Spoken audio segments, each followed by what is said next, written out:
নমস্কার বন্ধুরা, ইয়াসরাজ ইভির পক্ষ থেকে আপনাদের নতুন বছরে হার্দিক শুভেচ্ছা জানাই। এটা আমাদের ইনভার্টার লোডার 350-12 আমরা টায়ার দিয়েছি, heavy tyre 43 mm heavy shocker দিয়েছি। এর সকারের load capacity 1.5 ton. Full digital meter আছে। এখানে আমাদের মোটরের গিয়ার আছে, আপনি গিয়ারটাও দেখতে পারেন। হেভি হর্ন দেওয়া আছে। আচ্ছা, এইখানে স্পিড আছে হাই, মিডিয়াম, লো। আর এখানে আমাদের ইস্টম্যানের চার্জার দেওয়া হয়েছে এর সঙ্গে, আর ইস্টম্যানেরই ব্যাটারি লাগানো হয়েছে। এটা 3.5/5।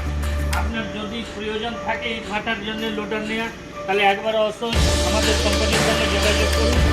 আমাদের কোম্পানির ফোন নাম্বার অলরেডি ইউটিউবে দেওয়া আছে। আর আমাদের মোটর হয়েছে বাটারি মোটর আছে, স্প্রিং পাচ্ছি 12 পাচ্ছি। তো আপনাদের আশা করি আপনাদের ভালোবাসা ইয়াসরাজের সঙ্গে সবসময় থাকবে আর আছে। জয় হিন্দ, জয় ভারত।